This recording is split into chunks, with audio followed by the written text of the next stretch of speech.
মস্তিষ্কে বসার সুযোগ করে দিলেন, এই জন্য প্রাণ ভরে শুকরিয়া আদায় করি আলহামদুলিল্লাহ। সেই সাথে আমাদের প্রাণ ভরা দরুদ ও সালাম বিশ্ব নেতা রহমাতাল লিল আলামিন খাতামান নবিয়্যিন নবী মুহাম্মদুর রাসূলুল্লাহ সম্মানিত ভাইরা, আজকে আমরা আলোচনা আসতেছি সূরাত ইব্রাহিম। এটা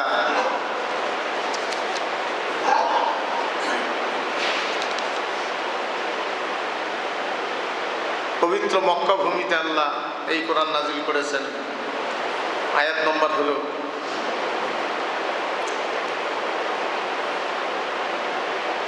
21 নম্বর আয়াত। মানুষ আফসোস করে লাভ হবে না। এই পৃথিবীর জীবনটা একসঙ্গে বসবাস করতেছি, শত্রু বন্ধু ভালো বন্ধু, চলে যাওয়ার পরেই একাকী হয়ে যাবে। আখিরাতের ময়দানে মানুষ থাকবে, দেখা হবে, কিন্তু অনেকের পরিচয় দিবে না, কেউ কাউকে পরিচয় দিবে না। যারা ঈমান এনেছে, দ্বীনের রাস্তায় জীবন দিয়েছে, জীবন পরিচালনা করেছে, এই লোকগুলি পরিচয় দিবে, পরিচয় হবে তাদের। কিন্তু সাধারণ লোকেরা হিসাব নিকাশ শুরু হলে, মানুষ উঠলে কেউ কারো পরিচয় দিবে না। স্ত্রী তার স্বামী পরিচয় দিবে না, স্বামী স্ত্রী পরিচয় দিবে। পরিচয় করবে কি? নিজের কর্মের বউ, আমল নামা যাকে করা হয়। এই জীবনটা কি করা হয়েছে এটা দেখতে গিয়া 40,000 বছর পর্যন্ত দেখতে থাকবে। নিজের কর্মের বই নিজে দেখবে, কাল্লা নিচের দিকে করার সুযোগ হবে না। সম্মানিত ভাইরা, এই জন্য পৃথিবীতেই সব কথা বলে দিয়েছেন আল্লাহ পাক। পৃথিবীর যত সংবিধান মানুষ বানাইছে, এটা প্রতিদিন পড়া সেই দেশের জনগণের জন্য জরুরি নয়। সবাইকে কিছু মানুষ জানবে, আইনের ব্যবসা করবে, হয়তো কেউ রাজনীতি করবে, কিন্তু এটা নির্দিষ্ট টাইমও নেয় যে অমুক টাইমে করতেই হবে। এরকম পৃথিবীতে কোনো সংবিধান নেই। কিন্তু কোরআন আল্লাহর দেওয়া সংবিধান, এটা প্রত্যেক মানুষকে জানতে হবে। প্রত্যেক মানুষের এটা জেনে বুঝে পড়া হলো ফরজ, গরজ নয়, ফরজ। আর প্রত্যেক দিন এটা 5 বার তেলাওয়াত করা ফরজ। প্রত্যেক মুসলমান নয় এবং নারী তেলাওয়াত করতে পারেন নাই নির্দিষ্ট টাইমে, পরবর্তী টাইম যখন সুযোগ পেলেন, কোনো কারণে পারেননি নির্দিষ্ট টাইমে, কিন্তু 12টা ফরজ আছে। এটা পরবর্তী টাইম অবশ্যই সুযোগ পেলেই তেলাওয়াত করে ওই ফরজ আদায় করতে হবে। তাইলে অবশ্যই তেলাওয়াত করা ফরজ। সকালে তেলাওয়াত করতে পারেন নাই, তার মানে কোনো কারণে জাগতে পারেননি, সময় পান নাই, কোনো কারণে। কিন্তু পরবর্তী টাইম সুযোগ পাওয়া মাত্রই আপনাকে উযু করে এটা অবশ্যই তেলাওয়াত করতে হবে। তাহলে কত বড় জানার জিনিস। আজকে অবহেলায় জীবনটা কাটাইলাম, অনেকে বুঝলাম। সম্মানিত হয়ে যান, আজকে পঠিত আয়াতের তেলাওয়াতের তরজমা হলো যে কিয়ামতের ময়দানে আল্লাহর নিকট মানুষ যখন হাজির হবে বা জাহান্নামে যাবে, যারা অহংকার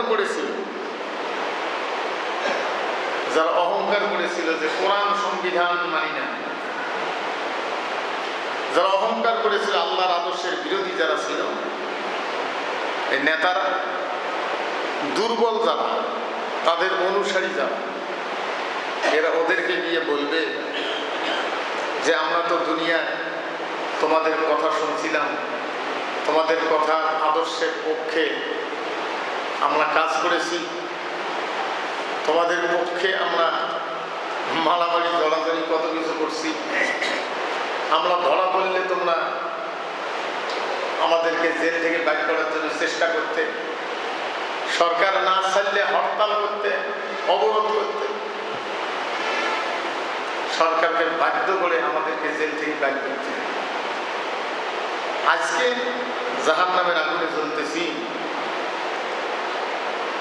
এরকম কোনো আন্দোলন করে বা কোনো মিছিল টিছিল করিবে, আল্লাহকে বাধ্য করিবে, আমাদের উপর থেকে আযাব কিছুতে কমা যায় না, না যায়, তখন তারা বলবে যে না, এটা সম্ভব না। এখানে দুনিয়ায় থাকতে যদি আমরা আল্লাহর কথা মতো চলতাম, তোমাদেরকেও আল্লাহর কথা মতো চালাইতাম। আমরা নিজেরা চলি নাই, তোমাদেরকেও চালাই নাই।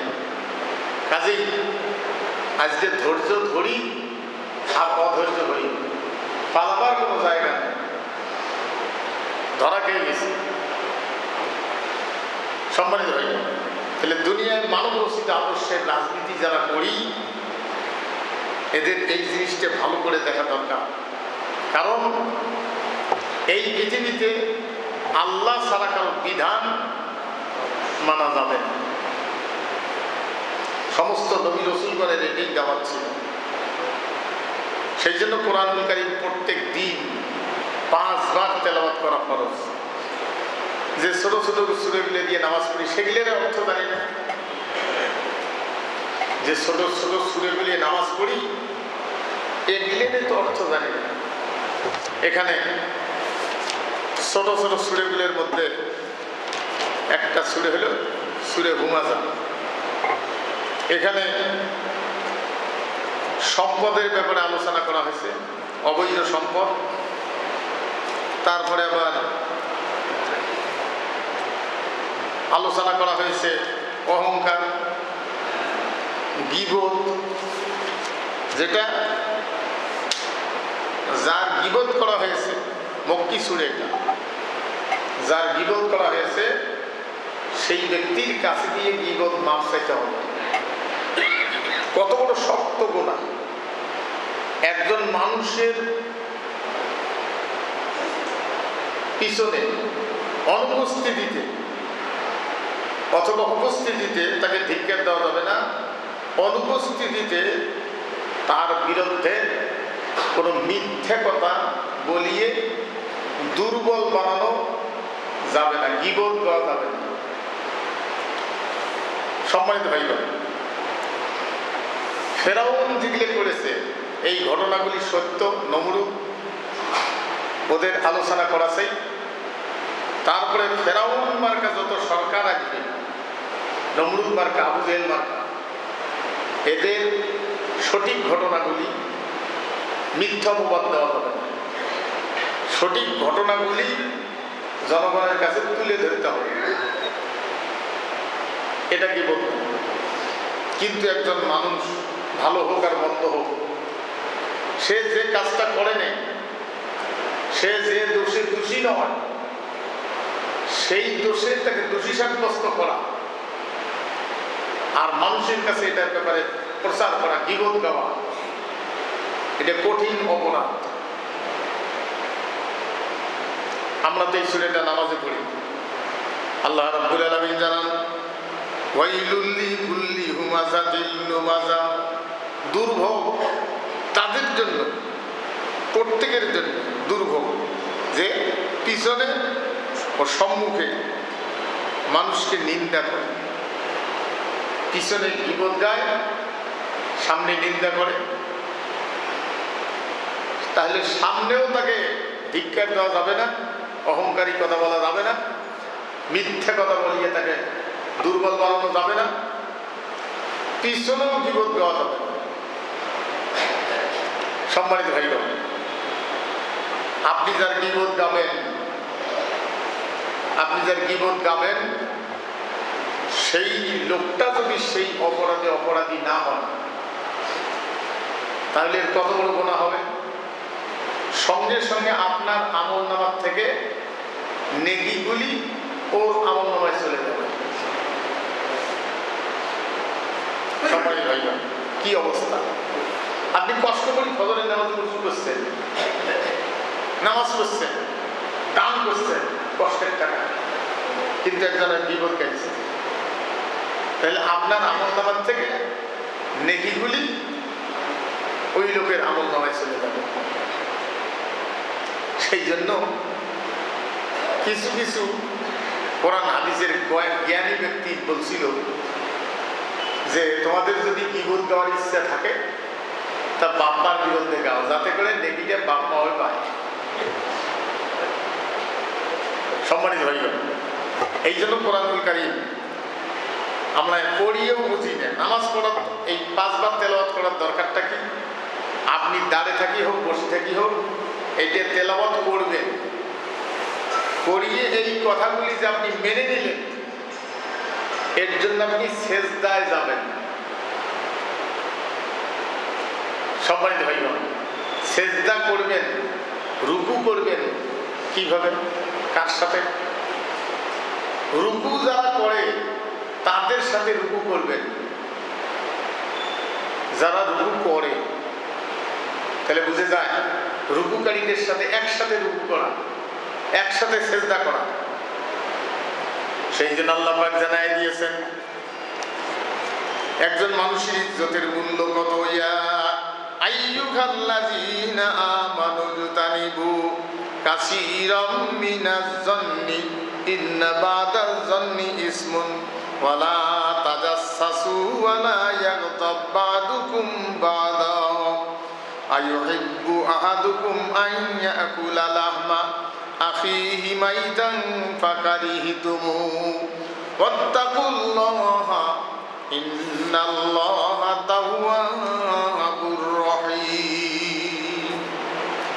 সূরা হুজুরাত আল্লাহ রাব্বুল আলামিন জানা দিয়েছেন, হে বিশ্বাসীরা, এটা হলো 12 নম্বর আয়াত, হে বিশ্বাসীগণ, তোমরা অধিকাংশ অনুমান হইতে দূরে থাকো। অনুমান, আপনি কাউকে কোনো অনুমান করবেন পাপের জন্য, সে যদি সেটা না করে থাকে আপনার জন্য সেটা কত বড় অপরাধ। সেই জন্য অনুমান করিয়ে কাউকে ধরে নিয়ে যায় হাড়হাড্ডি গুঁড়া গুঁড়া পিটন দেওয়া যাবে না। এখন অনুমান তো দূরের কথা, জোর করে ধরে নিয়ে গিয়ে হাড়হাড্ডি গুঁড়া গুঁড়া পিটন দিয়ে নাটক সাজায়। বিগত সরকার এইলে ক্রস ফায়ার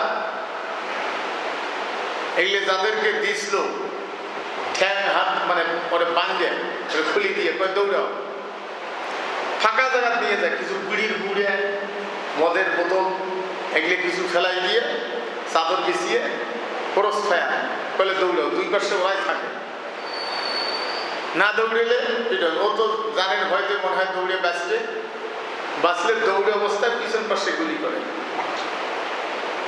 এগুলো নাটক ছিল বিগত সরকারের। বিচার বিভাগ বিচার ছিল না, নিজের পথ পরিষ্কার করার জন্য এগুলো করছিল। অথচ আল্লাহ রাব্বুল আলামিন জানাই দিয়েছেন, ও বিশ্বাসীরা, তোমরা অধিকাংশ অনুমান থেকে দূরে থাকো, কারণ অনুমান কোনো ক্ষেত্রে পাপ। অনুমান পাপ, কোন মানুষকে অনুমান করবেন এটা পাপ। আল্লাহ পাক জানাই দিয়েছেন, তোমরা একে অপরের গোপনীয় বিষয় তালাশ করার জন্য তার পিছনে লেগে থেকিও না। এটা সূরা হুজুরাত। একে অপরের গোপনীয় বিষয় তালাশ করার জন্য, ধরার জন্য কারো পিছনে লাগি থাকা, এটা আল্লাহ নিষেধ করে দিয়েছে যে দেখো তোর দোষ কোনদিন পাও না পাও। কারো দোষ খোঁজার জন্য তার পিছনে লেগে থাকা যাবে না। আল্লাহ রাব্বুল আলামিন এটা নিষেধ করে দিয়েছেন। আল্লাহ বলছেন তোমরা একে অপরের গোপনীয় বিষয় তালার সন্ধানের জন্য তার পিছনে লেগে থাকিও না, একে অপরের পিছনে নিন্দা করিও না, গীবত গাইও না, নিন্দা করিও না। তাহলে জবানকে কত বড় সতর্ক রাখতে হবে। আল্লাহ রাব্বুল আলামিন জানাই দিয়েছেন, তোমাদের মধ্যে কি কেউ আছে নিজের মরা ভাইয়ের গোস্ত খাইবে? ভাই মরে গেছে, তার গোস্ত একটু কাটিয়ে কাঁচায় চাবে খায় ফেলে। মরা ভাইয়ের গোস কাটিয়ে এক টুকরে গোস কাটে কাঁচায় চাবে খাই ফেলে। এরকম কেউ কি আসো? আল্লাহ যে বলছে এটা তো অবশ্যই তোমরা থাকবে না। এরকম কি কেউ চাইবে? তোমরা তো এটা কেউ চাইবে না। তোমরা একে অবশ্যই ঘৃণা মনে করবে, এটা অবশ্যই ঘৃণিত কাজ, কেউ করবে না। আল্লাহ পাক বলছেন তোমরা আল্লাহকে ভয় করো, ও বিশ্বাসীরা আল্লাহকে ভয় করো। আল্লাহ তওবা গ্রহণকারী, পরম দয়ালু, তওবা কবুলকারী, গ্রহণকারী, পরম দয়ালু। একজন মানুষের পিছনে গীবত গাওয়া যাবে না। আজকে সবচেয়ে বেশি গীবত গাইতেছে কিছু আলেম আছে, পয়সার লোভে মানব রচিত আদর্শকে, ইসলামের কান্ডারি, ইসলাম প্রতিষ্ঠিত করার শক্তি, ইসলাম প্রতিষ্ঠিত করার শক্তি অমুক রাজনৈতিক দল, এইভাবে কিছু আলেম যারা বলছিল যে কোরআনকে সংবিধান রূপে মানি নেন,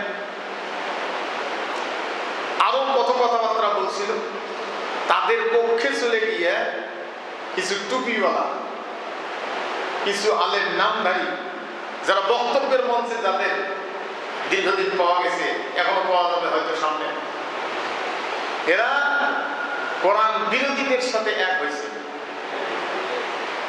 বুঝছেন না?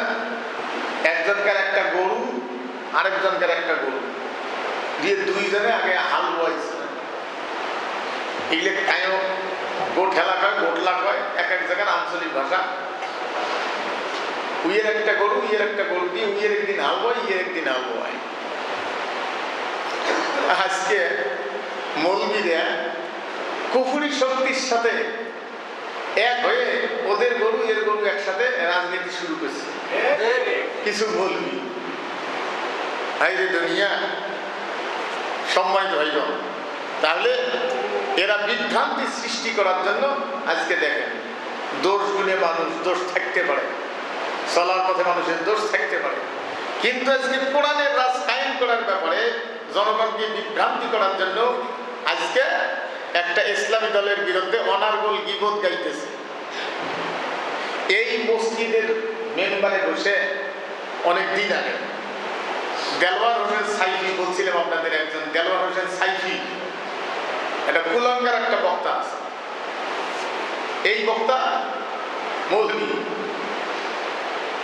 আওয়ামী লীগের টাইমে ওদের পয়সা খেয়ে, এর আগের মাঝখানে যে আওয়ামী লীগ ছিল আরেকবার, এই 15 বছর আগে আরেকবার ছিল না, তারপরে আবার বিএনপি ছিল।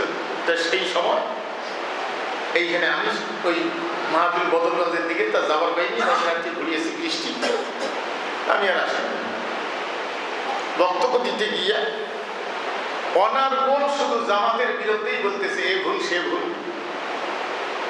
মৌদুদি সাহেব বলে বলছে আল্লাহ রসুলকে তবা কাটতে হবে। এটা তো জনগণ শুনিয়ে নাও তুললে নাও তুললে। সম্মানিত ভাইগণ, মৌদুদি সাহেব তবা করতে বলছে, আল্লাহ নবী রসুলদেরকে হেফাজত করেন, নিজে হেফাজত হতে পারেন না, হেফাজত করেন। কোন নবী যেন মনে না করে যে আমি হেফাজত নিজে হই, এটা যেন মনে না করে, সেই জন্য মাঝে মাঝে শিক্ষা দেওয়ার জন্য কিছু নবী রসুলকে ছেড়ে দিয়েছেন। ইউনূস আলাইহিস সালাম যখন দাওয়াত মানে না, হিজরতের টাইমও হয়েছে বা হিজরত করা লাগবে কিনা, আল্লাহর অর্ডারের অপেক্ষা করে নেন। দেখছে যে তোমরা মানে নেয় না, তা আমি গেলাম, চলে গেলাম। কিন্তু অর্ডারটা নেয় নাই। আল্লাহ নিশ্চয়ই তাকে হেফাজত করতেন। আল্লাহ তার রাসূলকে বলছেন, আপনি দাওয়াত দিতে গিয়ে ভয় পেয়েন না। এই কোরআনে বলছেন, আমি আল্লাহ আপনাকে মানুষের সামনে ছেড়ে দিয়ে চুপ করে বসে থাকবো তা না, আমি আল্লাহ আপনাকে হেফাজত করব। তাহলে রসুলদের আদর্শের প্রচারক যারা, এখন মনে হয় আল্লাহ তাদের হেফাজত করেন না। সম্মানিত ভাইগণ, হেফাজতের মানে এই নয় যে আপনি আজীবন মরবেন না। তাহলে জাকারিয়া আলাইহিস সালামকে কি হেফাজত করেন নাই? তাকে করার দিয়েছিল কেন? এটা বাতিল যারা, তাদের আদর্শের থেকে ঈমান যেন আপনি না হারান, আল্লাহ হেফাজত করেন। ইউনূস আলাইহিস সালাম নৌকায় চললেন, নদী পার হয়ে চলে যাবেন।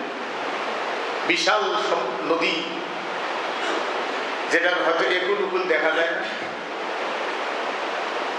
নৌকা এমন জায়গা দিয়ে ওটা আর চলে না, খালি ডাক বেশ চায়, ডুবে যেতে চায়। উপর থেকে আওয়াজ হচ্ছে যে এইখানে একজন তার মনিবকে না বলিয়ে পলায়ন করতেছে, এইখানে সেই আসামি আছে। ইউনূস আলাইহিস সালাম টের পেয়ে সবাইকে বলছেন যে ওই লোকটাই আমি। টের পেয়ে বলছিলেন, সকলে বলছিল যে না আপনি না, আপনি আল্লাহর নবী। বলছিল যে না আমি। ওরা রাজি না,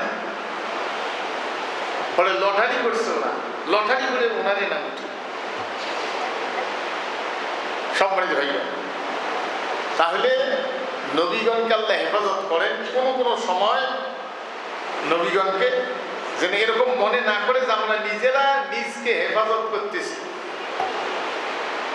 কোন মানুষ যেন এটা মনে না করে। এটা শক্ত গুনাহ। এইখানে সূরা নাসর নাজিল করে আল্লাহ রাব্বুল আলামিন জানাই দিলেন মক্কা বিজয়ের পরে। মক্কা তখন বিজয় হলো। মক্কা বিজয়ের পরে সূরা নাসর নাজিল হলো। আল্লাহ পাক জানাই দিলেন ইজা জাআ নাসরুল্লাহি ওয়াল ফাতহ, যখন আল্লাহর সাহায্য আসবে, বিজয় যখন আসবে, আপনি তখন দেখবেন ওয়ারাআইতান নাসা ইয়াদখুলুনা ফি দীনিল্লাহি আফওয়াজা। বিজয় দিবস কিভাবে পালন করবেন? বিজয়, মানুষ বিজয় করেছে একথা মানুষ বলা শোভনীয় নয়। আমরা চেষ্টা করেছি, বিজয় আল্লাহ দিয়েছে।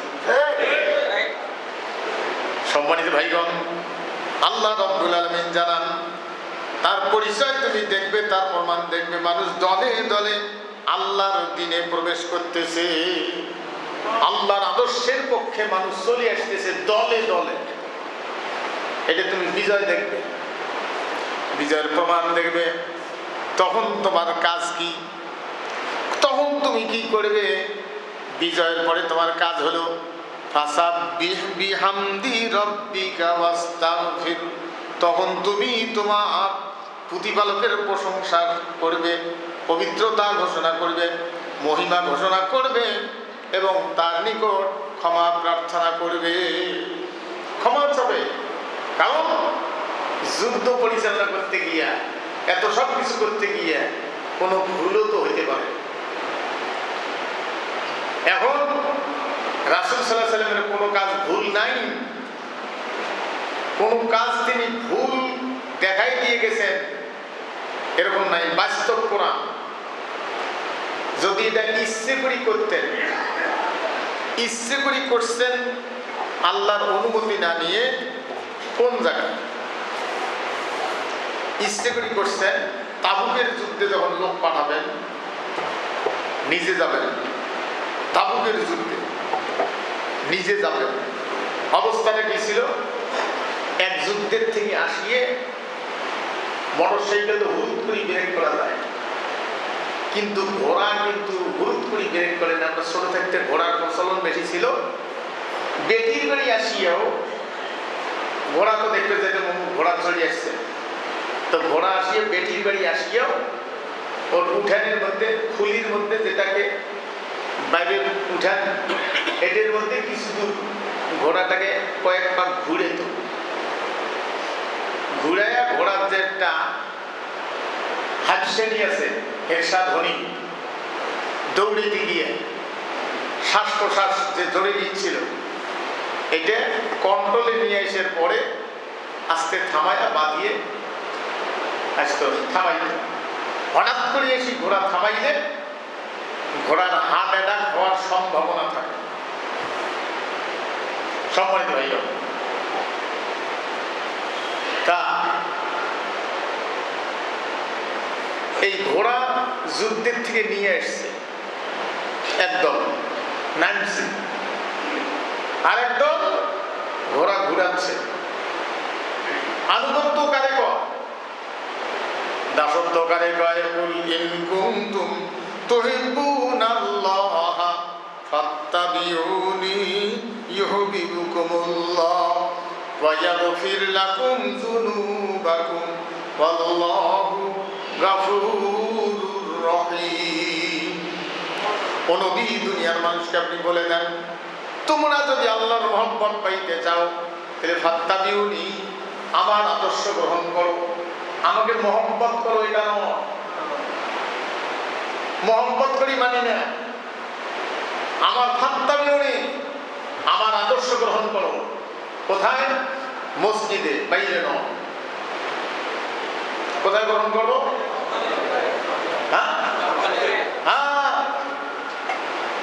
বাড়ির থেকে যখন বাইর হবেন, কোন রাস্তায় কোন দিক দিয়ে, রাস্তার কোন দিক দিয়ে হাঁটবেন,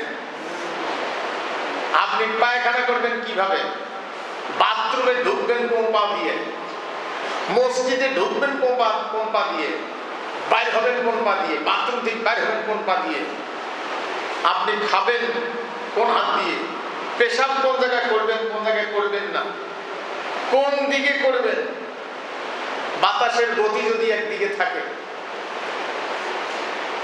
আল্লাহ নবী যুদ্ধ পরিচালনা করেছেন কিভাবে দেখাই দিয়ে গেছেন, বন্টন বিচার রাষ্ট্র পরিচালনা।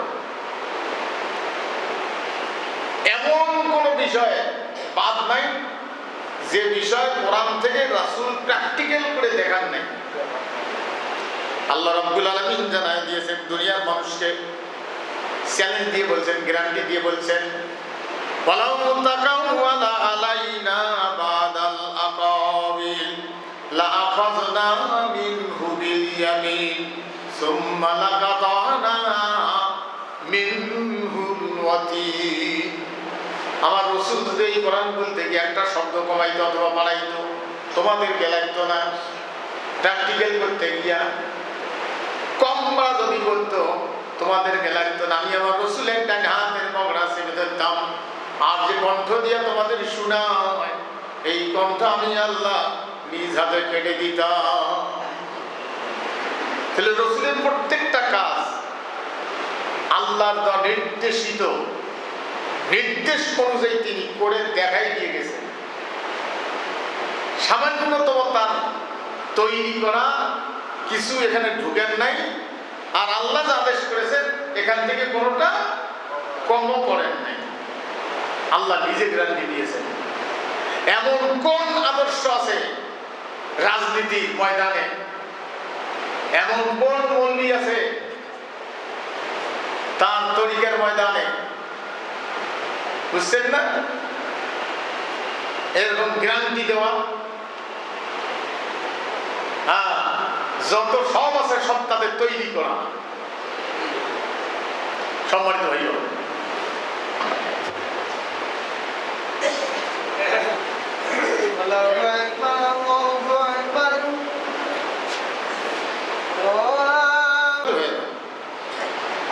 ইউনূস আলাইহিস সালাম তার দায়িত্ব বাদ দিয়ে, তার এড়িয়ে বাদ দিয়ে ওখান থেকে অন্যত্র চলে যাওয়ার জন্য নৌকা চেয়েছে যে তোমাদের কাছে আর থাকবো না।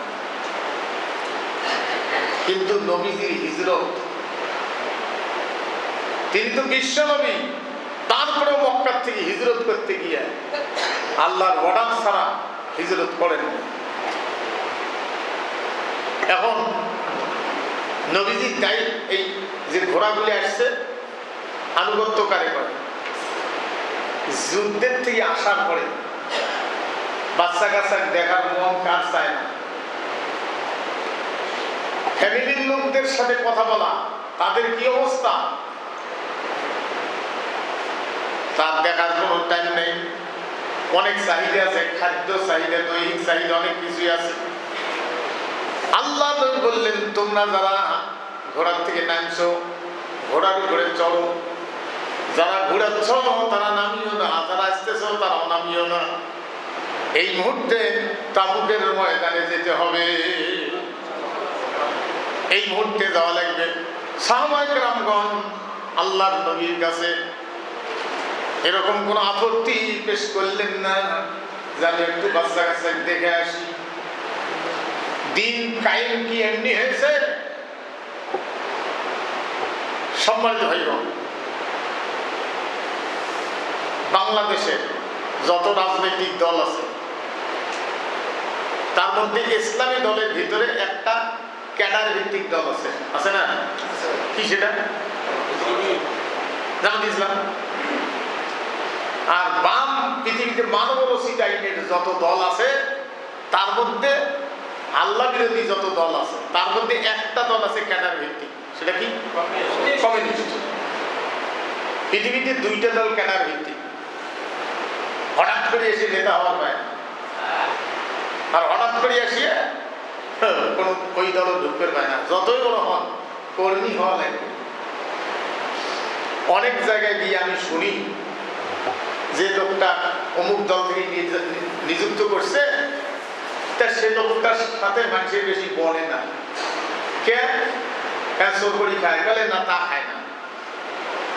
কারো পাকা দাম দিচ্ছে তা দেয় না, কারো অন্যায় ভাবে কারো জমিন দখল করেছে না তাও করে নেই, কোনো সমস্যা নেই। কারণ এমনি লোকটা ভালো নামাজ কালাম করে, তার দায়িত্ব যেটুকু দিছে সেটা ঠিকভাবে পালন করে। তা কিছু লোক আছে স্বভাবগত ব্যাপার, ওই গণমানুষের সাথে মেশে, তা ওই জিনিসটা নাই। ওর চাইতে অমুক লোকটা আলেম মানুষ, খুব ভালো আলেম, প্রিন্সিপাল কামেল পাস, তা ওই লোকটা দিলে 2টা ভোট বেশি পাওয়া যেত। এইটা কিন্তু দল চিনতে ভুল করি, তোমরা আমার কয় এটা কিন্তু দল চিনতে ভুল করি, মানে বেশ ভালো কথা। এত দল পাওয়া লাগবে যায়। যে লোকটা দল চিনছে, প্রথম কর্মী ওই ফর্ম মানে ফর্ম পূরণ করেছে, আমি কর্মী, কর্মীর থেকে ওয়ার্ডের দায়িত্বশীল হয়ে গেছে, ওয়ার্ড থেকে ইউনিয়ন, ইউনিয়ন থেকে উপজেলা, জেলা উপজেলা, এলে পাড়ি দিয়ে বা এর মধ্যে থাকিয়ে এমন একটা শপথ নিয়েছে যে শপথটা নেওয়া লাগে, আমি নিজের বাইরে এলাও, যে শপথটা নেওয়া লাগে যে কোনো মুহূর্তে। কয়েকদিন আগে একটা কর্নেল বক্তব্য দিয়েছে যে আমি কর্নেল অবসরপ্রাপ্ত নই, বলল যে আর্মিরা কোনোদিন অবসর হয় না, কর্নেল আমি, কিন্তু অবসর বাড়িতেছি, ক্যান্টনমেন্ট বাড়িতেছি, কিন্তু আমার আগের দায়িত্ব না থাকলেও আমি অবসর হই না, কারণ মরণের আগ পর্যন্ত কর্নেল অবসর হয় না। যে কোনো মুহূর্তে আমাদেরকে যুদ্ধের ডাক দিলেই কর্নেলের দায়িত্ব পালনের জন্যই আমাকে যেতে হবে, কাজেই আর্মি অবসর হয় না। সম্মানিত ভাইরা, এই শপথ নেওয়া লাগে যে কোনো মুহূর্তে ডাক দিলে আমি আমার বাচ্চা কাচ্চার মায়া করবো না, আমি দিনের জন্য দোকান খামার ব্যবসা বাণিজ্য চাকরি বাকরি কোনো মহব্বত করবো না। প্রয়োজনে যখন নেতার অর্ডার হবে জীবন দেওয়ার জন্য আল্লাহ দিনের পক্ষে, আমি আমার অর্থ সম্পদ বাচ্চা কাচ্চার কোনো মহব্বত করবো না, আমি আমার সেই দায়িত্ব পালনে ঝাঁপিয়ে পড়ব। এই শপথ যারা নিছে তা কি করে বলুন? আমিও নিজের ভাই এলোতে নিজের চেষ্টা করতেছি, যা হোক, তার বিভিন্ন কারণ আছে। আমি ইসলামী ব্যাংক আমাকে ঋণ দিবে না, কারণ আমার সেই বিষয়টা নাই। আমার খুব টাকার প্রয়োজন ছিল, আমি সুদী ব্যাংকে ঋণ করছিলাম, করিয়ে আপনার এই যে একটা কারেন্ট অ্যাকাউন্ট করিয়ে ব্যবসায়ী লোন করছিলাম। তারপরে এটা টেরবে ইসলামী ব্যাংক ডাক দিছে, পরে 2 বছর এটা চালার পরে এই অগ্রণী ব্যাংক বাদ দিয়ে আবার ইসলামী ব্যাংকে গেছি। তখন ওই সিসি লোন যেটা, সেটা ওরা বানানো দিছিল, তাই আমি ব্যবসা বাণিজ্য তখন করি, করে বাদ দিছি। তাহলে সিসি লোনের কথাটা বললাম, সিসি লোনটা ইসলামী ব্যাংকেও আছে, অন্য ব্যাংকেও আছে। ওটা সুদী আকারে, আর এটাতে ইসলামী ব্যাংকিং ব্যবস্থা সিস্টেম অনুযায়ী। আপনি না জানিয়ে তো বলেন যে এটা বাড়ে, ওটাও বাড়ে, এটা তো দেওয়া লাগে, ওটা তো দেওয়া লাগে, টাকা বাড়ে, তা তো হয়। 2টা মুরগি কিনিয়ে একটা ছোটে কাটবেন, কাটিয়ে পাক করবেন, আর একটা জব করে পাক করবেন, 2টার গোছের 2 করে 2 বেন নিয়ে খায়া দেখেন, স্বাদ কিন্তু এক, স্বাদ একই, ঝোলের স্বাদ, গোছের স্বাদ একই। ওটা খাওয়া হারাম, এটা খাওয়া হালাল। কারণটা আমি আরো একদিন বলছিলাম। ইসলামের প্রত্যেকটা কাজ হলো বিজ্ঞান। গরু জবাই করার পরে মস্তিষ্কের সাথে মেরুদণ্ডের ভিতর দিয়ে স্পাইনাল কর্ড, যেটা মানুষের যেটা মস্তিষ্ক যেটা অর্ডার করে, এইটা মূল রোগ দুইটা কেটে দেওয়ার পরে ওই রোগটার কানেকশন ঠিক থাকে।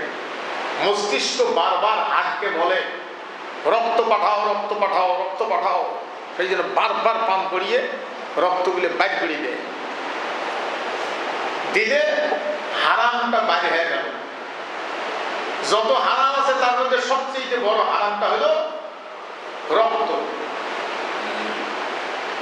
আর 100টা যদি কাটেন তাহলে মস্তিষ্কর সাথে হাড়ের সম্পর্ক ছিঁড়ে যায়, এ আর অর্ডার করতে পারে না। সেই জন্য রক্ত হাড় আর পাম্প বেশি করে না, গোটা শরীরে রক্তগুলো থেকে যায়। এই জন্য গোশটা খাওয়া না যায়। পেটের ভোগে যদি খাওয়াচ্ছেন, সেটা খিদের কোনো খাবার নেই, সেইগুলি আলাদা করা, মশলাগুলি আলাদা করা। মরা গরু খাওয়া যাবে, বুঝছেন না? মরা গরু খাওয়া যাবে, এই পেট ভর্তি করে খেলে, ওখানেও মশলা আছে, যেটুকু খেলে বাঁচবেন, কোনো রকম বাঁচা যাবে। আর 2-4 ঘন্টা থাকা যাবে, অগ্নি একটা কোনো রকম খাওয়ার অনুমতি আছে, পেট ভর্তি করে খাওয়ার অনুমতি নেই। যা হোক, এখন এই চোরে কাটা, এখানে আল্লাহর হুকুম একমাত্র নাই, আল্লাহর বিধানও নাই, আল্লাহ ওইভাবে কাটতে নিষেধ করছেন। এটা কাটে আল্লাহর নিয়মের বহির্ভূত, দেবতার নামে নানান কিছুর নাম, আর জবাই করা হয় আল্লাহর নামে। এর মধ্যে আরেকটা কথা বলছি, কোন মুসলমান ইমানদার যদি আল্লাহু আকবার কও ভুলে যায়, একে সাকু ফসাইছে, কবারে খেয়াল নাই, তাও যায়, বুঝছেন না? মুসলমান কোন নাপাক হয় না, সর্বাবস্থায় পবিত্র। তাই বলে সব মুসলমান নয়, যে মুসলমানকে কোরআনের সংবিধান মানি না, তাইও পবিত্র।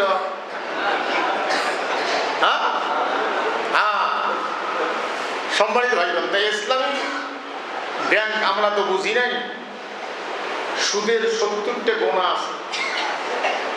আল্লাহ বলছেন আল্লাহুল বাইয়া ওয়া হারামার রিবা, সুদ আল্লাহ হারাম করে দিয়েছেন, ব্যবসা হালাল করে দিয়েছেন। সুদের 70টা পাপ আছে। 1 নম্বর পাপ হলো আল্লাহ রসুলের বিরুদ্ধে অস্ত্র ধারণ করা। হে আল্লাহ, হে রসুল, আসো, এই যে ঠ্যাং কাটি ফেলাম, তোমার আল্লাহরও ঠ্যাং কাটবো, রসুলেরও ঠ্যাং কাটবো, মারি ফেলাম, 2 জনকে গাইছো। যুদ্ধে খাড়া হওয়া, তরবারি নিয়ে খাড়া হওয়া, অস্ত্র নিয়ে খাড়া হওয়া, কামান নিয়ে খাড়া হওয়া এই যুগে। আর শেষ নম্বর গুনাহ হলো নিজের মাকে বিবাহ করে স্ত্রী হিসেবে ব্যবহার করার চাইতেও খারাপ। এত বড় গুনাহ, সম্মানিত ভাই বোন। তাহলে সুদী অর্থ ব্যবস্থা আর ইসলামের অর্থ ব্যবস্থা এটা দুইটা পার্থক্য আছে, কিন্তু আমরা সেটা না বুঝিয়ে সমালোচনা করি। তো যাই হোক, যে কারণে কথাটা বলছিলাম সেটা হলো যে শপথ নিয়ে কোন সুদী ব্যাংকে তাদের লেনদেন এটা নাই। সম্মানিত হয়ে যায় এই লোকগুলা শপথ নেয় আল্লাহর উদ্দেশ্যে। তাহলে দুই একজনকার পাও যদি কোনো সময় পেছলে ইচ্ছে করি যদি এটাকে তাদের আনুগত্যের খেলাফ করে, তাহলে তাকে বহিষ্কার করে শাস্তি আছে। যেটা লালমনিতে একজন মোটামুটি বড় নেতায় জামাতের নির্দেশ হলো ভোটের দ্বারা জামাত নেয়। একবার জামাতের নির্দেশে ভোটের দ্বারা ভাইস চেয়ারম্যান হয়েছিল, আমি নাম বলবো। পরবর্তীতে ভোট করবেন উপজেলায়, এখানে আনুগত্য না করিয়ে দাঁড়াইছে, তাদের দল থেকে রোকনিয়াত কাটিয়ে বাইর করে দিয়েছে, যা তুই যেহেতু আনুগত্য করবি না থাক। এরকম যদি কেউ করে তার ওটা শেষ। সম্মানিত ভাই, তা যে কথা বলছিলাম সেটা হলো শপথ নিতে হবে যে যা বলবে ওরা তাই করতে হবে। তাহলে ওই লোকটা আমানত দিলে খেয়ানত হবে না, রাষ্ট্রের কোনো তহবিল তসরুফ হবে না। সংগঠন থেকে তৈরি করেছে, জনগণের কাছে উপস্থাপন করেছে, জনগণ ভোট দেব আর না দেব।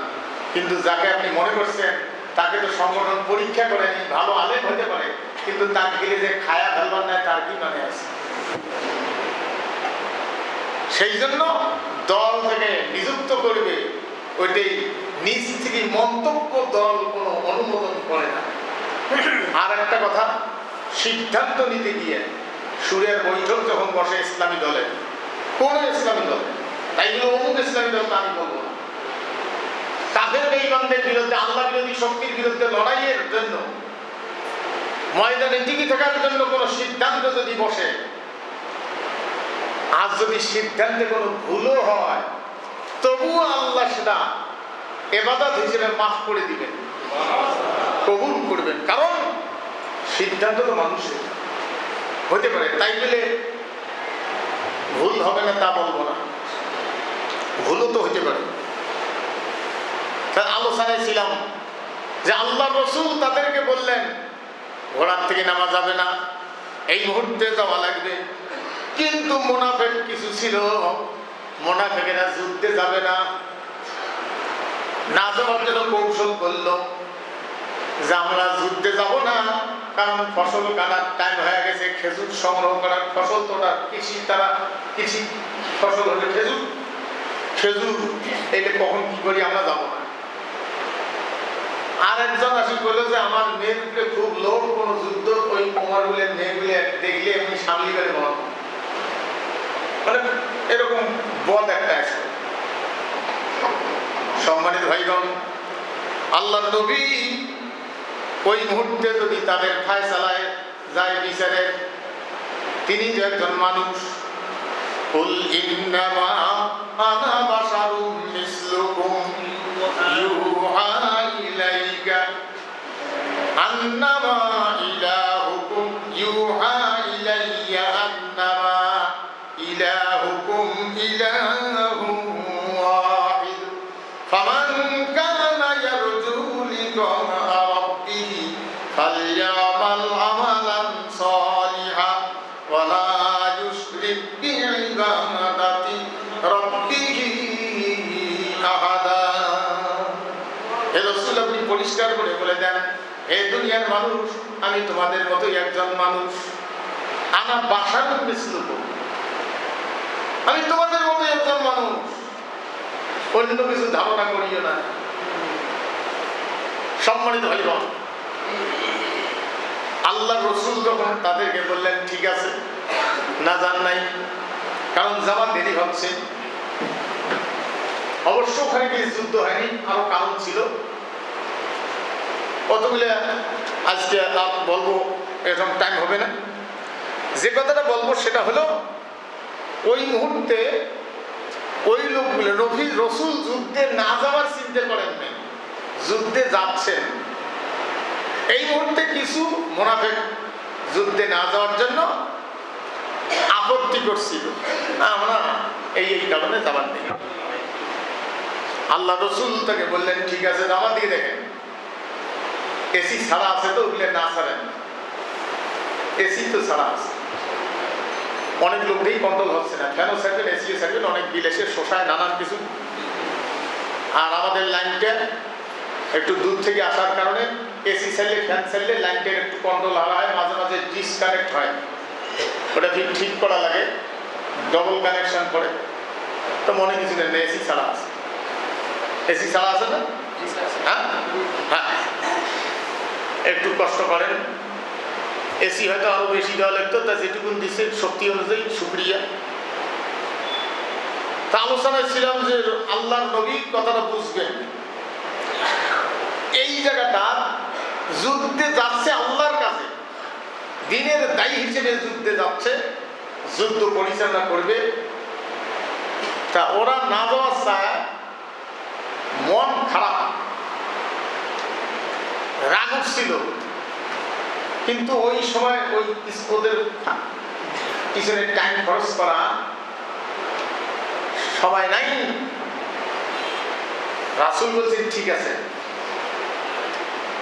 রাজাব, ঠিক আছে থাকো। আল্লাহ রাব্বুল আলামিন ওই মুহূর্তে রুকুতে নাজিল করলেন সূরা তাওবা। কোরআনুল কারীমের সূরা হলো 114টা, 113টার পূর্বে বিসমিল্লাহ। আর এই বদবাজিদের কথা আলোচনা করতে গিয়া আল্লাহ রাগের ঠেলায় সূরার মধ্যে বিসমিল্লাহ দেন নাই। এখানে আল্লাহ পাক বললেন আফাল্লাহু আনকা লিমা আযিনতা লাহুম হাত্তা ইয়াতাবায়্যানা লাকাল্লাযীনা সাদাকু ওয়া তা'লামাল কাযিবিন। জিবরাইল আলাইহিস সালামকে আল্লাহ পাক পাঠিয়ে দিয়ে বললেন, হে রাসূল, আপনি আমার রাসূলকে গিয়ে আমার হাবিবকে গিয়ে বলেন আল্লাহ আপনাকে সালাম দিয়েছে। আল্লাহ সালাম দিয়ে আসসালামু আলাইকুম ওয়া রাহমাতুল্লাহ। সালামের মূল অর্থটাই হলো আপনি আমার কাছ থেকে নিরাপদ। এটা সালামের মূল, একদম মূল কথাটা, শাব্দিক অর্থ না, মূল উদ্দেশ্য না। যা আসসালামু আলাইকুম ওয়া রাহমাতুল্লাহ, আপনি আমার কাছে নিরাপদ। সম্মানিত ভাই, এই ব্যাপারে জিবরাইল আলাইহিস সালাম আসিয়ে বলছেন যে আল্লাহ আপনাকে সালাম দিয়েছেন, তার মানে আল্লাহ আপনার উপরে রাগ হন নাই। বুঝলেন কি ওটা? আরে বাবা এগুলো পরে দেও, আগতে দেন নাই কেন? একটা সেকেন্ডের খানে টাইম আছে। জুমার নামাজ খরচ করে এরপরে কেউ যদি কোনো প্রচার করবে তার কাছ থেকে 500 টাকা নেবেন, যে ক্যামেরার টাকাটা করতে হবে, তা না হলে প্রচার হবে। এত কষ্ট করে এসে লোকগুলো, তার এলাকার মসজিদ নেই। আমার দিয়ে দেখুন, আমি কোনো জিনিস প্রচার করি এইখানকার কোনো কল্যাণের জন্য, সেটে কারো প্রচারের ব্যাপারে মিডিয়া কত কিছু আছে। জুমের নামাজ করবেন আসলেই হুজুর এটা প্রচার করেন, আগে এগুলো করতে করতে শেষ পর্যন্ত কারবার কাজের মেয়ে হারাইছে তারও প্রচার করবে। কি বদের বদ। সম্মানিত ভাইগণ, আল্লাহ রাব্বুল আলামিন জানায় দিয়েছেন আপনি আমার পক্ষ থেকে গিয়ে সালাম দেওয়ার পর আল্লাহ আপনাকে মাফ করে দিয়েছেন। আপনি কেন ক্ষমা করে দিলেন আল্লাহর অর্ডার না নিয়ে? আপনি যদি তাদেরকে ক্ষমা না করতেন, আপনি কেন ক্ষমা করে দিলেন? আপনি যদি তাদেরকে ক্ষমা না করতেন, আজকে সত্যবাদী আর মিথ্যাবাদী কারা আল্লাহ এরা মদিনায় ভাগ করে দিতেন। আফাল্লাহু আনকা লিমা আযিনতা লাহুম হাত্তা ইয়াতাবায়্যানা লাকাল্লাযীনা সাদাকু ওয়া তা'লামাল কাযিবিন। সত্যবাদী কারা মিথ্যাবাদী কারা আল্লাহ রাব্বুল আলামিন আজ এরা ভাগ করে দিতেন, আপনি কেন অব্যাহতি দিলেন? লা ইয়াস্তাযিনুকাল্লাযীনা ইউমিনুনা বিল্লাহি ওয়াল ইয়াউমিল আখিরি আন ইউজাহিদু বিআমওয়ালিহিম ওয়া আনফুসিহিম ওয়াল্লাহু আলীমুম বিল মুত্তাকিন। সম্মানিত ভাইগণ, আল্লাহ রাব্বুল আলামিন অপেক্ষা করার ব্যাপারে বলছেন, যদি অপেক্ষা করতেন তাহলে ভাগ করে দিতেন। তাহলে আলোচনায় এখানে আরেকটু ছিলাম যে ওই লোকগুলো আপত্তি না করিয়ে সাহাবায়ে কেরামগণের ভিতরে ওই অবস্থায় নবীজির সঙ্গে গেলেন। এর নাম ইসলাম। একজন সাহাবীকে একদিন আল্লাহ রাসূল উপস্থিত না পেয়ে তার প্রয়োজন, উপস্থিত যারা ছিল তাদেরকে একজনকে পাঠাইলেন, অমুকের বাড়িতে গিয়ে তাকে বলো যে রাসূল তোমাকে স্মরণ করছেন, ডাকছেন। এখন ওই সাহাবী দৌড়ে গিয়ে ওর উঠানের মধ্যে গেটের কাছে, এই অমুক আল্লাহ রাসূল তোমাকে ডাকছেন, এই কথা বলিয়ে দৌড় মারছেন। কি জানি আর কোনো কথা আমার এড়ে যায়। কাজটাও হলো যাতে দ্রুত গতিতে রসুলের কাছে আসিয়ে আবার বসা হয়। তারা রসুলকে কত ভালোবাসতেন। রসুলকে ভালোবাসা মানে রসুলের নিষিদ্ধ পথ, অর্থাৎ রসুল দিলে নিষেধ করেছেন সেগুলো বাদ দেওয়া, রাসূল দিলে আদেশ করেছেন সেগুলো করা। রাসূল তো চান্দা তৈরি খাবার পেয়েছেন,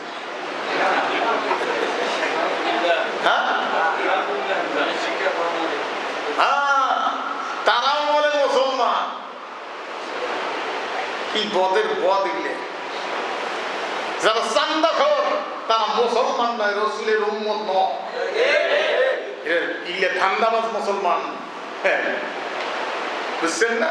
এগুলো ভণ্ড, ভণ্ডরা মুসলমান বলে দাবি করলে হবে না।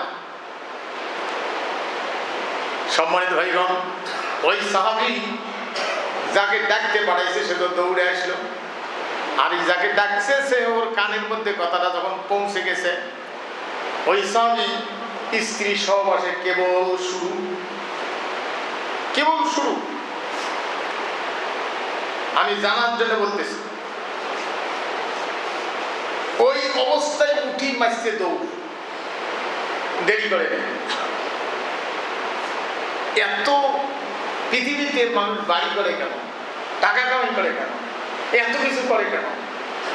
রিক্সা চালায়, গায়ের ঘাম মাটি ফেলায়, মাছ মারিয়ে, কঠিন শীতে আমি আসি, রাত ৩টে-৪টে বাজে, কঠিন কুয়াশা, কিছু দেখা যায় না, ঠান্ডা, আর দেখিতে ২-৪টে লোক উঠে আর গায়ে পানির ধাপ ধুপ করতেছে। কিরে গাড়ির আলো স্লো করো, দেখি পানির নামে মাছ মারতেছে, কারণ ওই মাছ সকালবেলা ফজরের পরেই ৭টার দিকে বাজারে তুলতে হবে।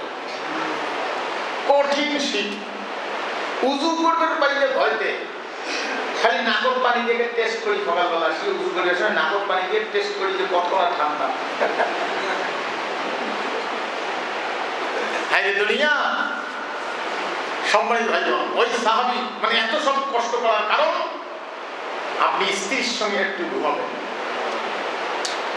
সেই স্ত্রী যদি আপনার সেই পরিশ্রমের মূল্য না দেয়, সেটা কি মানসম্মতির স্ত্রী হলো? হ্যাঁ, স্ত্রী তো কারাইল দিয়ে জড়াইলে পাওয়া যায়। কারাইল বোঝেন তো? এখানে ভাষায় কি কম তাই, একটা বাঁশের ইয়েও আঁকড়িয়ে রাখিয়ে ওইটা দিয়ে খের খাড়ায়। মহিলা তো কারাইল দিয়ে জড়াইলে পাওয়া যায়, কিন্তু মানসম্মতি স্ত্রীর বড় অভাব। যার জীবনে মানসম্মতি স্ত্রী পায় নাই, তার যে ব্যথা, বাচ্চা কাচ্চা হচ্ছে, সংসার করে খাচ্ছে, কিন্তু তার ব্যথাটা কাউকে বলতে পারে না, কলিজে সেরা ব্যথা। আর যার স্ত্রী মানসম্মত পাইছে, সম্মানিত ভাইগণ, নবীজির সকল স্ত্রী মানসম্মত, কিন্তু প্রথম স্ত্রী মানসম্মত হওয়ায় নবীজির কাজের প্রসারের সহায়ক হয়েছেন।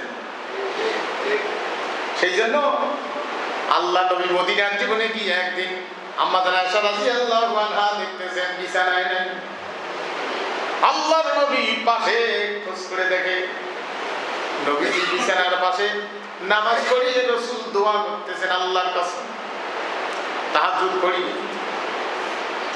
কত আহম্মক মুনাজাত নিয়ে ঝগড়া আছে, মুনাজাত নাই, এ পড়বেই না, না মানব রসিদাই কুত্তের গু খাওয়াস সেইটাও খারাপ শিখলে খাস, আর মুনেজাত নিয়ে ঝগড়া বাজাস। রাসূল সাল্লাল্লাহু আলাইহি ওয়াসাল্লাম মুনেজাত করতে গিয়ে এইভাবে হাত তুলছেন, আমরা যেভাবে তুলি এটাও না, এইভাবে হাত তুলি চাইছেন যাতে বগল পর্যন্ত দেখা গেছে। ওগুলো মুনেজাত নিয়ে তর্ক বাজা বলবি, ওগুলো সুনেতি, ওগুলোর সাথে আমার কথা বলার ইচ্ছাই জাগে না। এখন যদি কেউ না করে, রাসূলের জীবনটা আল্লামা ডক্টর মরহুম লুৎফর রহমান সাহেবের সাথে কয়েকবার, দুইবার আমি সেকেন্ড বক্তা ছিলাম। হাইরে মানুষ দূর থেকে ওয়াজ শুনি, কিন্তু পাশাপাশি যাই নাই, তাকে কাছ থেকে সত্যি মন চায় না। বক্তব্য দিদি দিয়ে স্টেজে বসে দিকে সময় কাটাইছি, যে হোক কতক্ষণ কয় হুজুর শুনি। উনি বলছিল মুনেজাত নিয়ে ঝগড়া করেন, রসুলের জীবনটা ছিল সংগ্রামী। কোনদিন নামাজের সালাম ফিরার পরে রাষ্ট্রীয় দায়িত্ব পালনে যুদ্ধে যাওয়ার প্রস্তুতি নিতে গিয়া মুনেজাত করার টাইম সেদিন হয় নাই। আজ যেদিন টাইম পাইছেন সেদিন নবীজি মুনেজাত করছেন। নামাজ পড়ার পরে মুনেজাত করতে গিয়ে সাহাবায়ে নবীজি এরকম এরকম তুলছেন যে মনে হয় কোনো ফকির কোন উপরওয়ালার কাছ থেকে চাচ্ছে, নবীজির বগল পর্যন্ত দেখা গেছে। মুনেজাত নিয়ে আজকে সুনেতিরা ঝগড়া করেন, সম্মানিত হয়ে যাবে। আল্লাহ রসুল মুনেজাত করেন। আম্মা জান আয়েশা রাদিয়াল্লাহু আনহা পাশে গিয়ে বলছেন, নবীজি আপনার ঘরে কুমারী স্ত্রী আছে, তার মানে আমি তো কুমারী, নিজের কথা বলল না, যা কুমারী স্ত্রী আছে সবচেয়ে বয়সে কম, আপনি তাকে পেয়েও ওই বুড়িটার কথা ভুলতে পারেন না। আল্লাহ নবী চোখের পানি ছেড়ে দিয়ে বলছেন, আয়েশা রে, কারে তুমি বুড়ি বললা? যখন তোমরা ছিলে না এই মক্কায়, কাফেরদের অত্যাচার, ক্ষতবিক্ষত দেহ নিয়ে যখন আসতাম, তারপরে হেরা গুহায় 15টি বছর আল্লাহর কাছে প্রার্থনা করেছি, সেখানে 25 থেকে 3000 ফিট উপরে 15টি বছর আমার জন্য খাদ্য আর পানি সেখানে সরবরাহ করেছেন, ধন সম্পদ বিলিয়ে দিয়েছেন।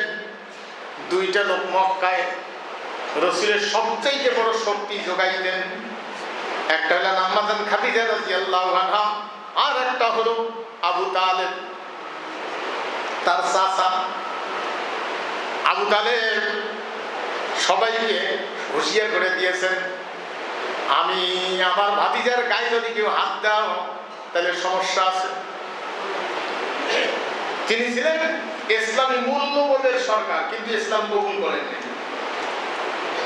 ইসলামী মূল্যবোধের সরকার, আজকেও ইসলামী মূল্যবোধের রাজনীতিবিদ আছে, ইসলাম মানে না, কিন্তু তারা দাবি করে আমরা ইসলামী মূল্যবোধ করি, মূল্যবোধের রাজনীতিবিদ, মূল্যবোধের সরকার।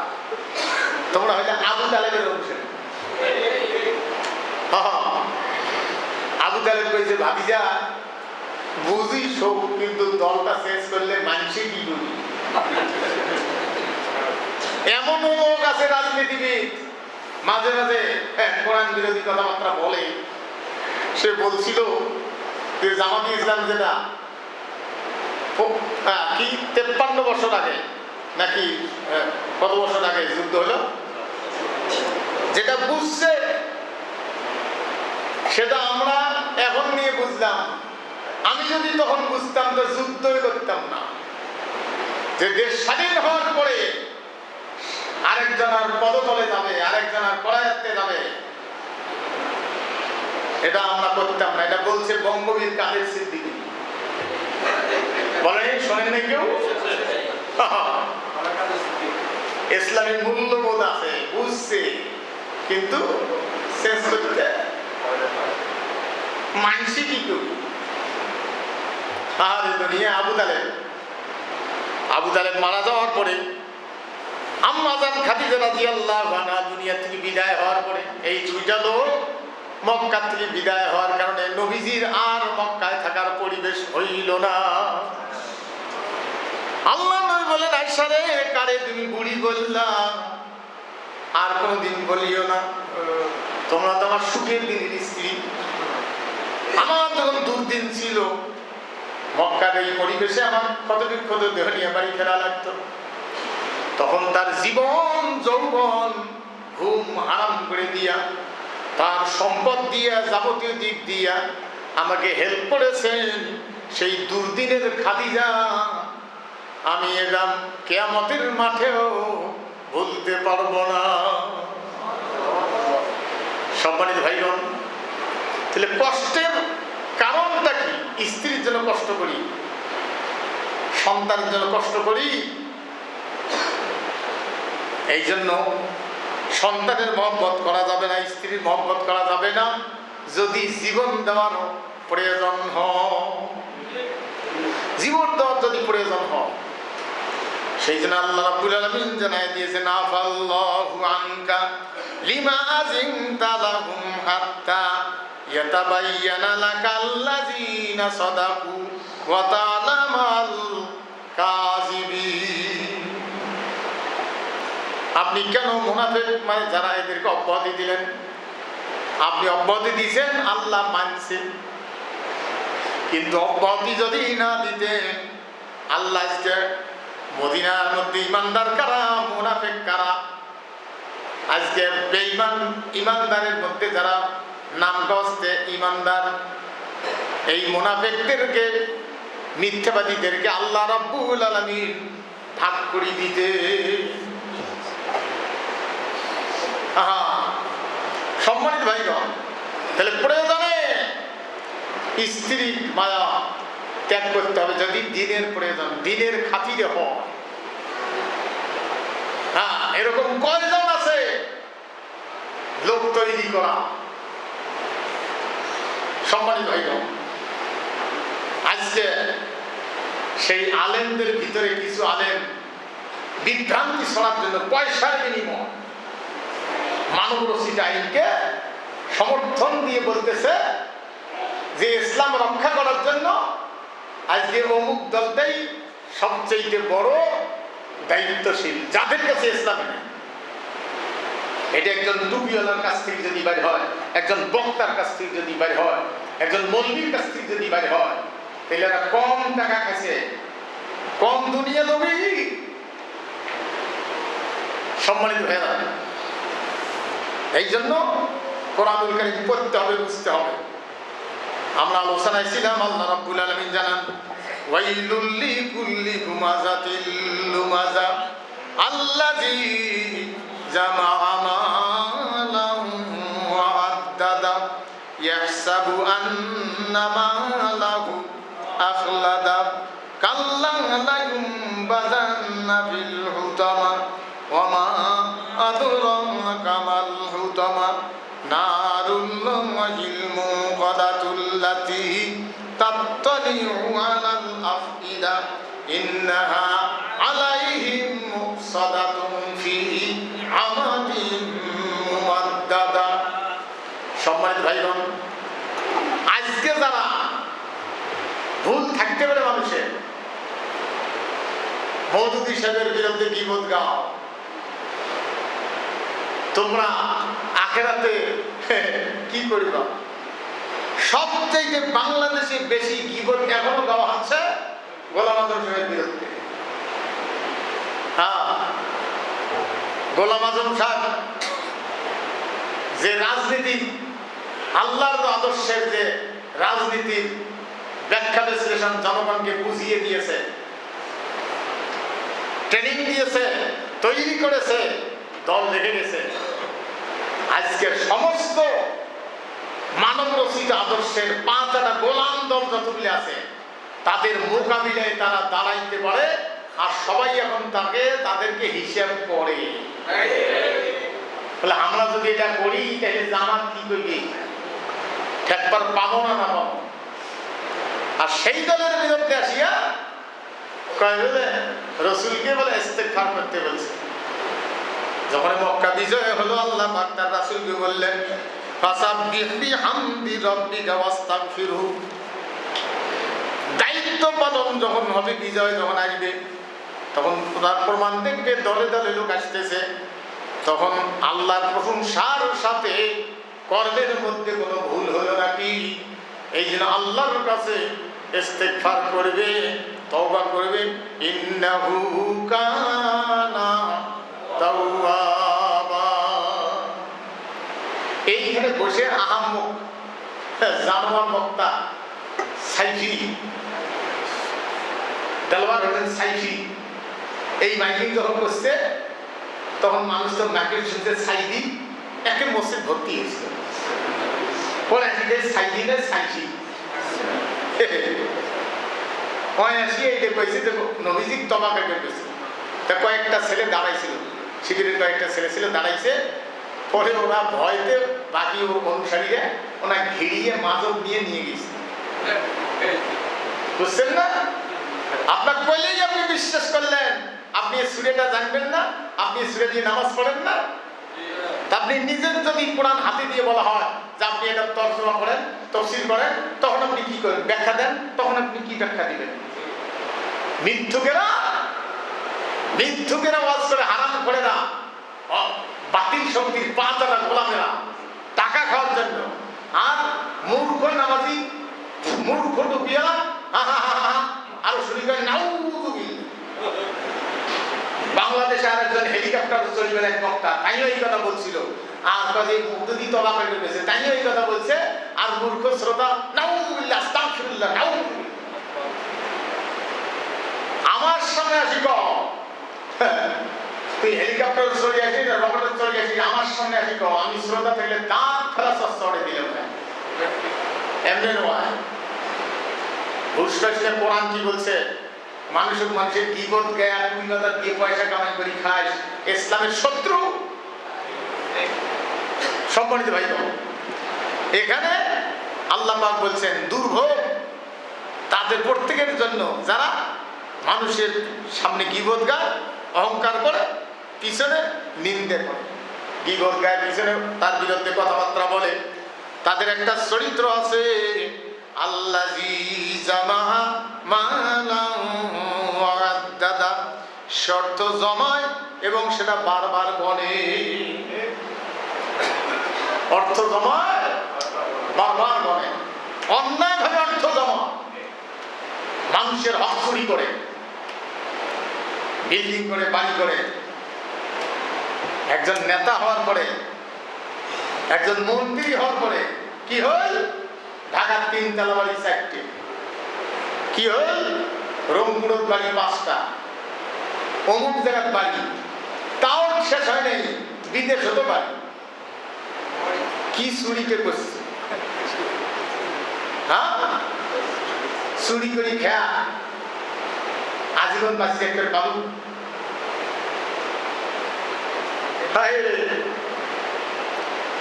অর্থমন্ত্রী ছিল মালের বাপ, কি নাম? আবুল মাল। আবুল মানে কি? আবুল, আবুল বলা হয় ওই নামের সাথে যোগ হয় না, আবুল বাতিল। এত টাকা জমায়া পদ যখন হালাল বয়স নাই, তখন কেমন করে বসছে। মরার আগে ছবিটা দেখছেন, প্যারালাইজড কোকড়া লাগিয়ে গেছিল। তাই বলে কোনো ইমানদারের হবে না তা আমি বলবো না, হতে পারে কারণ। কিন্তু একটা জিনিস খেয়াল রাখেন, ইমানদারদেরকে আল্লাহ মহামারী রোগ যদি দেয়, তাহলে বুঝতে হবে তার দুনিয়ায় যেটুকুন পাপ আছে সেটা কষ্ট দিয়ে মাফ করিয়ে নিষ্পাপ বানায় কবরে দেয়। আর যদি বেঈমান হয়, তাহলে দুনিয়াতে তার আযাব শুরু। লাহুম ফিদ দুনিয়া খিজিয়ুম ওয়া লাহুম ফিল আখিরাতি আযাবুন আযীম। আল্লাহ বিরোধী যারা, তাদের দুনিয়ায় আছে শাস্তি, লাঞ্ছনা, আখিরাতে তো আরো আছে। তখন সওয়াব আর কেউ নাই, কাজের লোক। একদিন দেহটা পাশা বাইরে লঙ্গি এগিয়ে উঠছে, এগেন বাইরে আছে ফ্যান ভেড়া। আমি তুলছি কি আমার পায়জামা আছে, ওর তো পায়জামাও নাই, হাগিয়ে এইরকম হয়ে আছে, কোকড়া লাগিয়েছে হাগিয়ে। আজকাল সংসদে ছিল তখন আলেমুল আমাদের বিরুদ্ধে 4,000 কোটি 40,000 কোটি টাকা পাচার হয়ে গেছে, শুনিয়ে পেয়েছি দিয়ে কোনো টাকা আরো ঘুষক বা কি কইছে, ঘুষ পাওয়া যাবে না, এটা বলে ফাইল স্ত্রীকে দৌড়ের খুশি। হায়রে দুনিয়া, অর্থ কামাই করে এবং তা বারবার বলে অমুক বেতন কত তমুক বেতন কত, অর্থ কামাই করে বারবার বলে।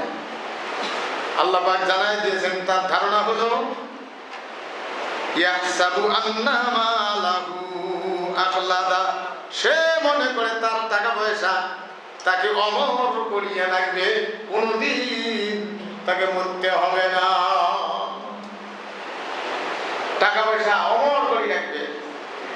যদি ফুসফুস নষ্ট হয়, কয় কোটি টাকা লাগবে, ফুসফুস পাল্টে আনবে, ঠ্যাং নষ্ট হলে ঠ্যাং পাল্টে আনবে। মানে টাকা পয়সার ঠেলাতে আজরাইল কোনোদিন আসবেন না। অথচ আল্লাহ পাক জানায় দিয়েছেন আইনামা তাকুনু ইউদরিকুমুল মাউতু ওয়ালাউ কুনতুম ফি বুরুজিন মুশাইয়াদা।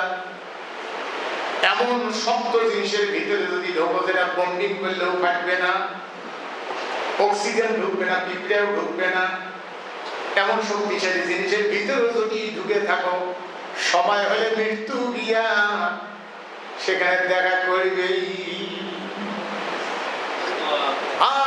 রেহাই নাই।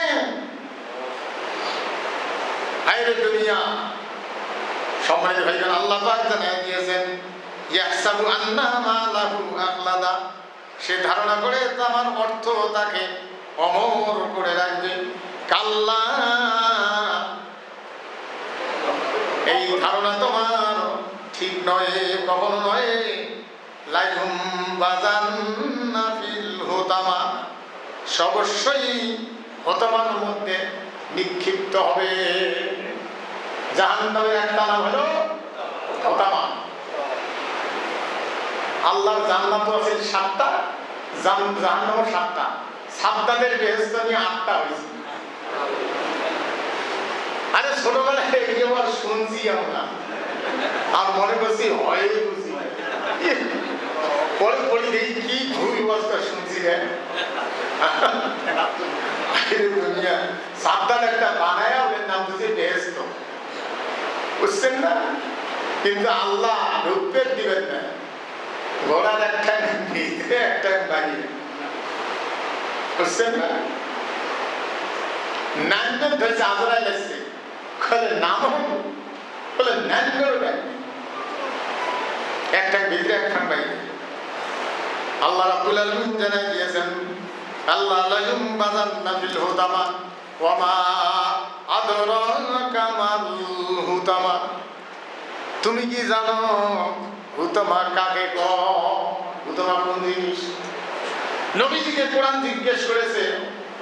নবীজি শূন্য দুনিয়ায় যে ব্যক্তি যখন তেলাওয়াত করে, নামাজের ভিতরে হোক বাইরে হোক, কোরআন তাকে সঙ্গে সঙ্গে জিজ্ঞাসা করে তুমি কি জানো হুতামা কি জিনিস? হুতামা কাকে কয়? তাইলে নামাজ যারা পড়ে, তেলাওয়াত যারা করিয়ে বুঝিয়ে নামাজ পড়ে, তার নামাজ যারা মুখস্থ করে না বুঝিয়ে, তার নামাজ এক জিনিস নয়। আল্লাহ পাক জানায় দিয়েছেন সেই হুতামা হলো নারুল্লাহিল মুকাদা, এটা হলো আল্লাহর আগুন, আল্লাহর প্রজ্বলিত আগুন। অন্য জায়গায় বলছে জাহান্নামের আগুন, আর এইখানে রাগের ঠেলা আল্লাহ বলছেন সেটা আল্লাহর আগুন। সম্মানিত ভাইগণ, আল্লাহ পাক জানায় দিয়েছেন আল্লাতী তাত্তালিউ আলাল আফএদা, যাহা তার অন্তর পর্যন্ত পুড়িয়ে ছাই করে দিবে। কারণটা কি? গীবত এমন একটা জিনিস অহংকার করছে আপনার সামনে এমন একটা জিনিস যেটা আপনার কলিজায় আঘাত পাইছে, কিন্তু বিচার দেওয়ার মতো প্রমাণ করার বুদ্ধি নেই। অনেক গীবত গাইছে, পরে কম নাই, কই নেই আমি, এটার প্রমাণ কি? নানান বীজ, কিন্তু কথাটা শুনিয়া কি কলিজে কষ্ট পাইছে। আজকে যারা সঠিক ইসলামের পক্ষে রাজনীতি করে তাদের বিরুদ্ধে যারা গীবত গাও টেলিভিশনে বিভিন্নখানে, চাপার একটা মহিলা তো গালা ফাড়ে ওয়াজ করে, কি গালা রাঙলি গালাবাজ, হাইরে দুনিয়া। সম্মানিত ভাইগণ, এই যে কলিজেটা ব্যথা পায়, যার বিরুদ্ধে কাজটা করলেন তার কলিজে ব্যথা পাইল, কলিজে। এই জন্য আল্লাহ পাক জানাই দিয়েছেন ইন্না আলাইহিম মুকসাদা, নিশ্চয়ই এটা তার পরিবেষ্টন করে রাখবে কেমন? প্রেসার কুকারের মতো, গোস দিয়ে ঢাকি দিয়ে একবার কোরবানির পাও জাল দিয়ে ধরিয়ে ভালো করে শীষ তুলিয়ে আমার বাড়ি ওই খুলি দেয়, তার ডাল হয়েছে, ডাল একেবারে মুসরি কালের ডালের না রয়েছে কিছু, ওটা হাড্ডি গেল বলি পরে পিয়ে খাওয়ার কথা, খাওয়ার মনে হয় হাড্ডি যদি হয়েছে পিয়ে খায়। আইরে দুনিয়া, আল্লাহ পাক জানাই দিয়েছেন তাকে ঢাকিয়ে দেওয়া হবে, মানে বড় বড় কারেন্টের পিলার দিয়ে বা ছাদ বানায় ওরা ঢাকি দিবে। ধরেন আর কি প্রেসার কুকার, দুনিয়ার যেটা সিমটম, যেটার উদাহরণ দেওয়া যায়, ইন্নাহা আলাইহিম মুকসাদা, নিশ্চয়ই এটা পরিবেষ্টন করে দেওয়া হবে, ঢাকিয়ে দেওয়া হবে, ফি আমাদিন মুমাদ্দাদা, দীর্ঘস্থায়ী যাতে হয়, দীর্ঘ শক্তিশালী স্তম্ভ দিয়ে দেওয়া হবে। আর ওর ভিতরে আগুন জ্বলিয়ে জ্বলিয়ে তার কলিজা পর্যন্ত পুড়ে ছাই করে দিবে, কিন্তু মরণ হবে না। সেই জন্য জবান সাবধান, কারো বিরুদ্ধে যেন বিপদ না হয়। এই সুরেটা দিয়ে কতজন নামাজ পড়ি, তারপরেও গীবত গাই, জনসভার মধ্যে গীবত গায়, বুঝছেন না? হায় হায় দুনিয়া। আমি আপনাদের কাছে একটা কথা বলতে চাই, মনে কিছু নেবেন না তো? ঢাকা ভার্সিটির মধ্যে শিবির বিজয় হওয়ার পরে ওরা ইচ্ছে করে হলগুলো কিছু খাট্টা টেগলে দিয়েছে সুবিধার জন্য। এটা রাষ্ট্র তহবিল বা কলেজের তহবিল নয়, এটা একজন নেতা করছে, এটা রাষ্ট্রদ্রোহী কাজ। তাহলে ওটা কি লিল্লে বনি, ওটা কি লিল্লে মাদ্রাসা দিবে? আরে লিল্লে হোক আর না হোক, তাহলে দাতায় দান করে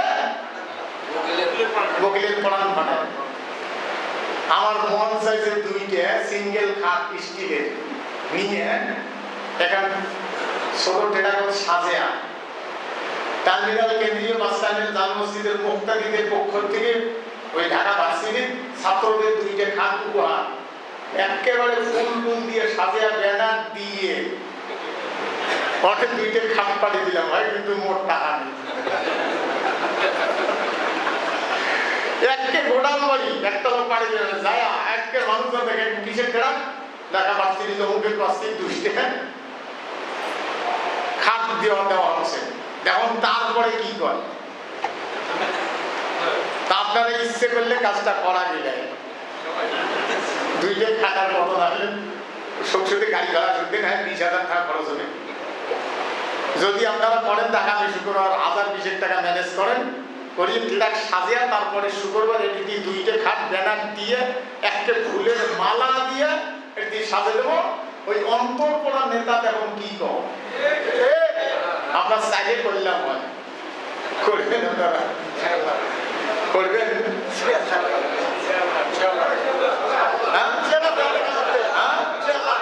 আগামী শুক্রবার টাকাটা রেডি করেন, পরে পাঠিয়ে দেবো।